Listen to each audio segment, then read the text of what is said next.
Saatnya 30 hari bercerita. Belajar bersama melalui cerita luar biasa. Selamat mendengarkan.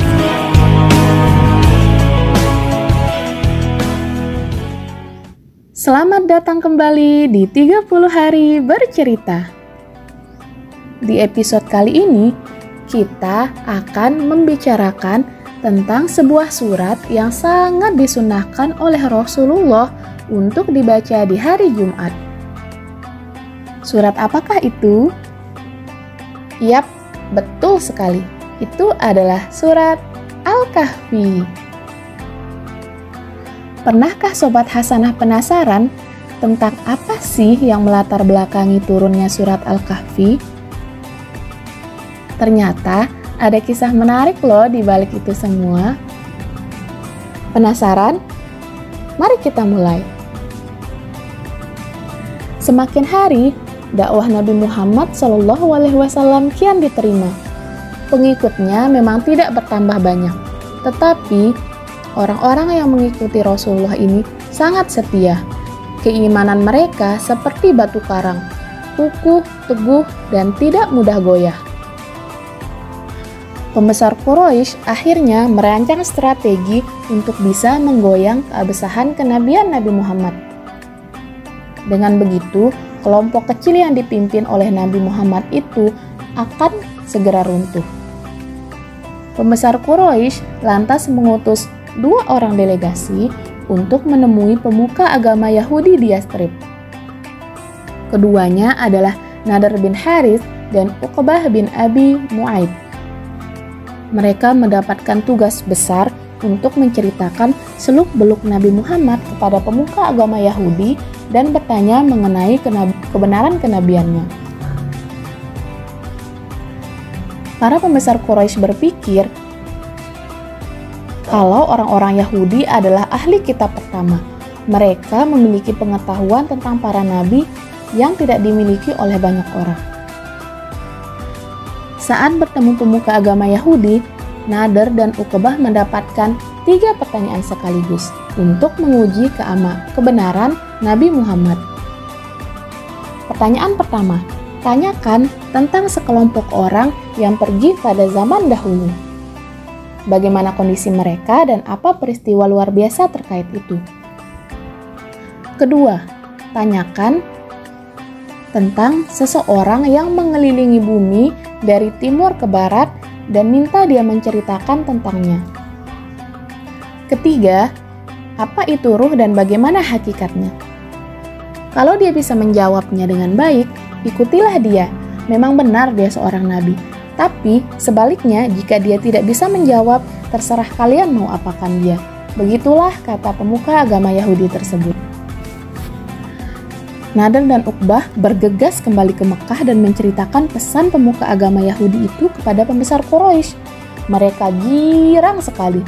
Mereka seperti mendapatkan amunisi untuk merobohkan legitimasi Nabi Muhammad. Bagaimanapun, Nabi Muhammad dikenal sebagai seorang yang ummi, artinya dia tidak bisa membaca dan tidak bisa menulis. Juga tidak ada riwayat yang menceritakan Nabi Muhammad pernah belajar agama-agama terdahulu kepada tetua atau pemuka agama manapun. Di sisi lain, Nabi Muhammad sejak kecil sampai diangkat sebagai Rasulullah pada usia 40 juga dikenal sebagai seorang al-amin, artinya yang dapat dipercaya. Kemungkinan kecil sekali Nabi Muhammad akan berbohong. Kalau dia tidak tahu, pasti dia tidak akan mengatakannya. Tetapi bagaimana dia bisa tahu kalau kita saja tidak tahu? Begitulah pikir para pembesar Quraisy. Maka, tanpa pikir panjang, Nadr dan Uqbah menemui Nabi Muhammad dan mereka mengajukan 3 pertanyaan tersebut kepadanya. Setelah mendengar pertanyaan itu, tanpa ragu-ragu, Nabi Muhammad SAW mengatakan akan menjawab pertanyaan itu besok. Nabi Muhammad berharap wahyu akan turun untuk membantunya. Tetapi, malaikat Jibril tak kunjung turun untuk membawa wahyu pada keesokan harinya. Juga keesokan harinya lagi, sampai 15 hari. Kondisi ini akhirnya melahirkan desas-desus di kalangan kafir Quraisy. Bukannya dia berjanji untuk menjawabnya besok. Ini sudah 15 hari, tapi pertanyaan itu belum juga dijawab. Begitulah kata desas-desus tersebut. Nabi Muhammad akhirnya sedih. Tetapi pada hari ke-15, malaikat Jibril turun. Kemudian Rasulullah bertanya, "Wahai Jibril, apa yang menghalangimu untuk berkunjung?" Tanya Nabi Muhammad. Jibril pun menjawab, "Dan tidaklah kami Jibril turun kecuali dengan perintah Tuhanmu. Kepunyaannya lah apa-apa yang ada di hadapan kita, apa-apa yang ada di belakang kita, dan apa-apa yang ada di antara keduanya, dan tidaklah Tuhanmu lupa." Sejak itu, Nabi Muhammad selalu membubuhi tindakan yang akan dia lakukan dengan ucapan, "Insya Allah," bila Allah menghendaki.